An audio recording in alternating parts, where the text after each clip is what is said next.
Assalamu alaikum wa rahmatullahi wa barakatuh, my brothers and sisters. As you all know, the year is ending and we are entering into the festivity season. And this is a time that can be quite confusing for our children, especially the younger ones. And it's important that we teach them right from wrong and what are Muslims supposed to do during this holiday. The first thing that you need to speak to them about is, of course, Santa Claus. Because a lot of the songs that you hear about Santa Claus, they're actually giving him attributes and descriptions that should only be reserved to Allah subhanahu wa ta'ala. When they hear things like, he sees you when you're sleeping, he sees you when you're awake, he knows when you have been nice and when you've been naughty, and all these things.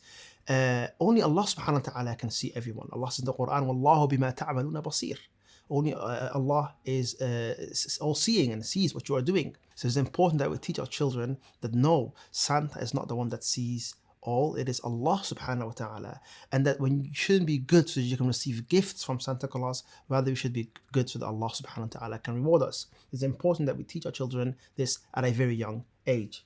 Sometimes your children may be asked to participate in a Christmas play, and that will involve acting or reenacting the virgin birth, the miraculous birth of Isa alayhi salam and Maryam. Muslims are not supposed to be participating in that for several reasons. One, our belief of what happened to Isa alayhi salam and Maryam is quite different from what the Christians believe. First of all, we don't believe Isa alayhi salam was the son of God. We believe he was the prophet sent by Allah subhanahu wa ta'ala. We believe that Maryam was a saint and one of the greatest women to have ever walked this earth.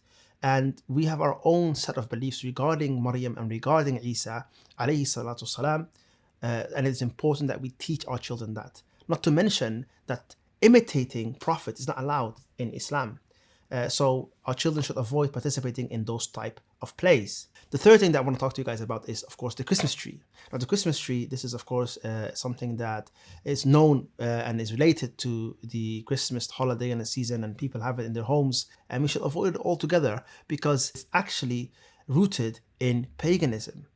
And we know how dangerous shirk is as Muslims. And we should ensure that our children know, first of all, the severity of shirk, the one sin Allah doesn't forgive, and also that anything that has anything to do with paganism, shirk, and all of that, that we completely avoid it. The fourth thing I want to share with you guys is an opportunity to teach your children about Isa alayhi salam, about Maryam, how they were devoted worshippers, how Prophet Isa was a great prophet, how he will return in the end times. And you share with them this story and you teach them the truth, and that their message was the same message of all the other prophets, worshipping Allah subhanahu wa ta'ala alone. Which is my fifth point, that we teach our children how great, joyful and amazing the two Eids are. And it's our job as parents to make sure that they are the happiest and the joyful during Eid. So we give them gifts, we make a big deal about it. Too often, our children are looking out at Christmas and Halloween and all these holidays and these breaks and these festivities, and they want something similar. But we do have something even greater. We have the two Eids, which are occasions of worship, occasions of happiness, and we should share that with our children and tell them, we're not going to give you any gifts on Christmas, but you'll have the greatest gifts and we'll buy you this and that during Eid.